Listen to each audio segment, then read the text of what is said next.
Assalamualaikum warahmatullahi wabarakatuh. Pertanyaannya begini, Cak. Jadi ada teman saya itu karena dia ingin belajar Islam, akhirnya dalam otaknya itu dia berkembang jadi gini. Adanya bulan, semuanya yang menciptakan kan Allah gitu. Lah terus sampai pada suatu ketika dia mikirnya, lah terus yang menciptakan Allah itu siapa, kan seperti itu. Lah ketika dia bilang sama seseorang yang katanya ngerti tentang seperti itu, yang ngerti itu bilangnya, loh kamu kayak gitu itu berarti kamu syirik gitu. Lah akhirnya padahal kan kalau syirik itu kan katanya dosa besar.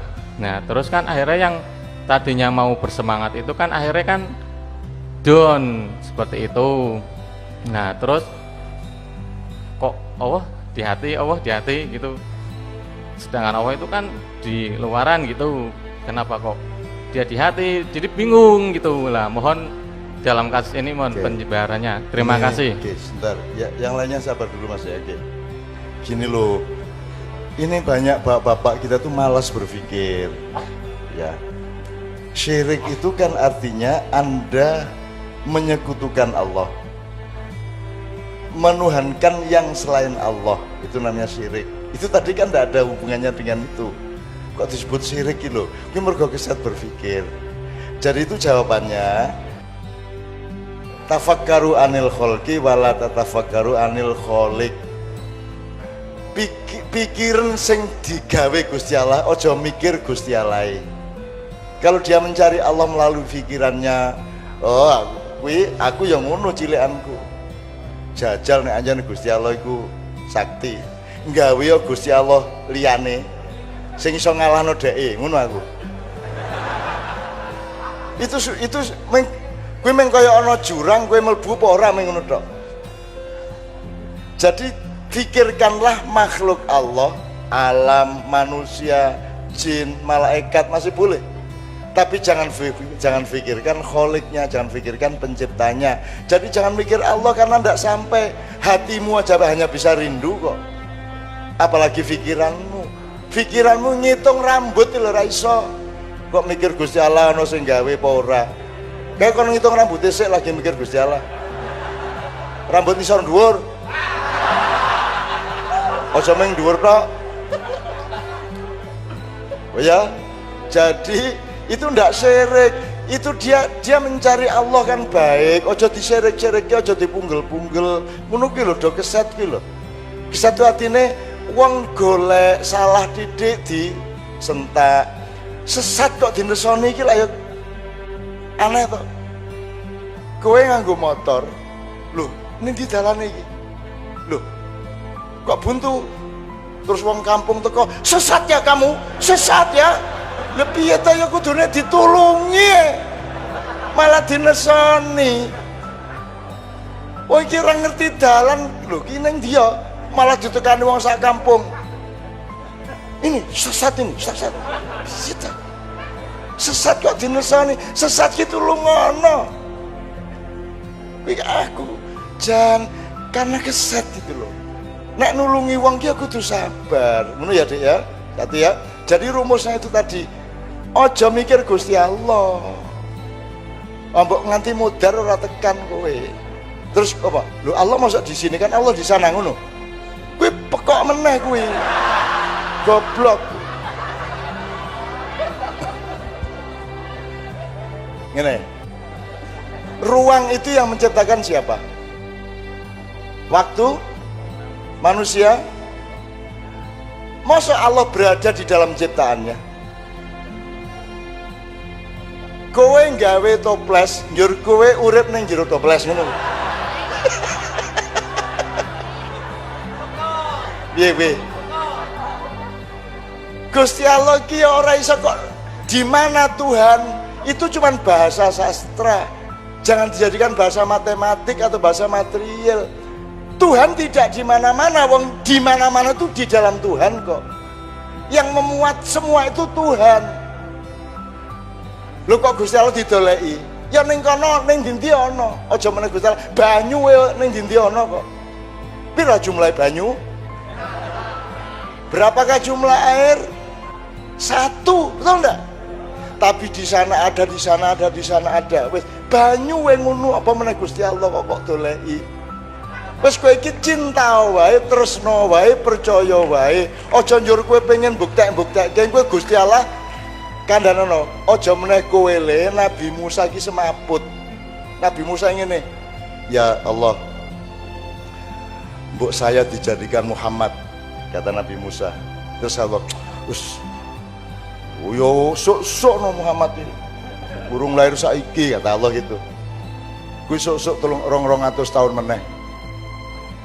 Ya udah kalau gitu tolong saya jadikan Adam, misalnya. Oh telat kowe. Adam wis mbiyen-mbiyen. Kata Tuhan, terus nggih mboten nek ngoten anu, mbok saya melihat wajah Tuhan. Ngono si Musa, Nabi Musa lagi. Mbok saya melihat wajah Tuhan. Oh ya wis nek ngono kae deloken gunung kae. Terus Nabi Musa noleh, duar meledak, Nabi Musa semaput. Dan saya duduk di tempat Nabi Musa semaput itu. Loh iki tenanan. Loh ya Allah, saya sama Kiai Kanjeng naik gunung Tur Sina. Saya naik dan teman-teman tidur di musola di pojok atas gunung itu, saya duduk di situ sendirian. Nggone Nabi Musa lungguh njur semaput kuwi dan gunungnya meleleh di sana. Terus aku batin, Nabi Musa sampean ngopo lho blakar tekan kene ngono aku. Adoh banget ya, mun dhuwur adoh banget. 8 jam kita naik itu, 8 jam dari jam 9 malam sampai subuh baru sampai. Dan mendakinya itu curam, yang paling atas itu sampai 70 derajat. Wah, rong langkah senden, rong langkah bersandar. Wah, suwe banget lah. Terus lungguh ning kuno. Padahal sekarang itu sudah ada warung, sudah ada naik 100 meter ada warung, masih lumayan, so ngopi, so ngerokok gitu. Lah Nabi Musa biarlah ijen plek. Ora ono apa-apa, urung ono di Samsu, urung ono. Jadi saya duduk di situ terus sambatin, lah nggih Nabi Musa sampean ulah napa lho blakrak tutuk mriki niku ulah napa. Kula sing nututi menangel kaya ngeten gitu. Pak Wijayanto yang sering di TV itu ndak lulus untuk bisa naik. Tapi juara satunya yang main keyboard itu juara satunya. Itu yang paling cepat sampai atas, juara duanya Mbak Novia. Apa sebabnya cepat? Karena masing-masing punya motivasi, punya spirit untuk sampai ke puncak Gunung Musa itu. Pak Joko ini sampai ke atas untuk membuktikan bahwa dia seorang pesilat yang baik. Harus sampai ke atas. Terus apa meneh? Pak Denuri sampai ke atas. Caca ngeremehki aku, jangan disangka saya sudah tua. Saya bisa naik sampai ke atas meskipun tidak pakai sendal, tidak pakai sepatu. Sampai ke atas. Juara satunya, pokoknya nek ning dhuwur engko mesti ana watu sing apik. Mbah iki. Nek ning Badar Besi kalah. Virus kalah kabeh. Hajar Jahanam kalah.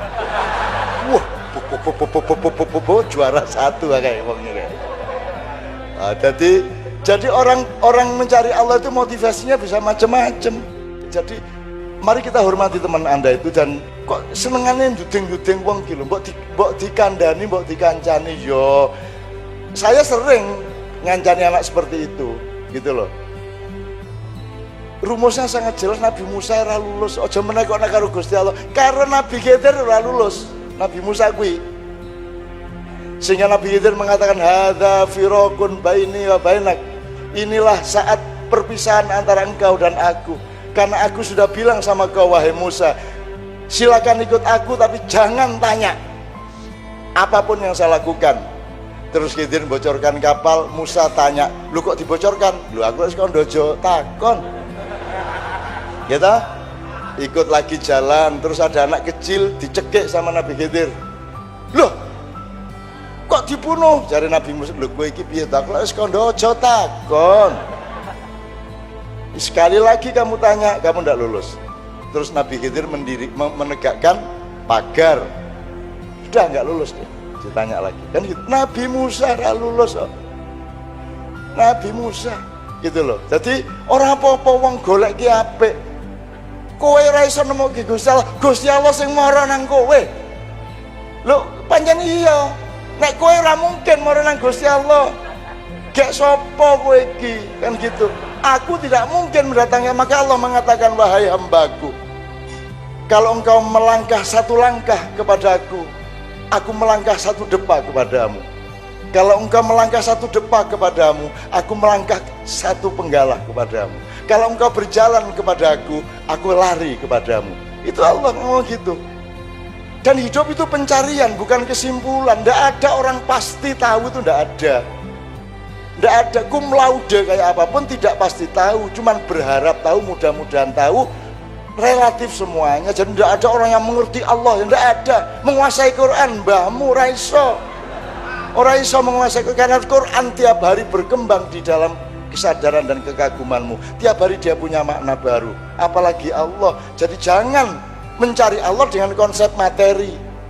Gusti Allah endi ya? Loh halo. Endi ya?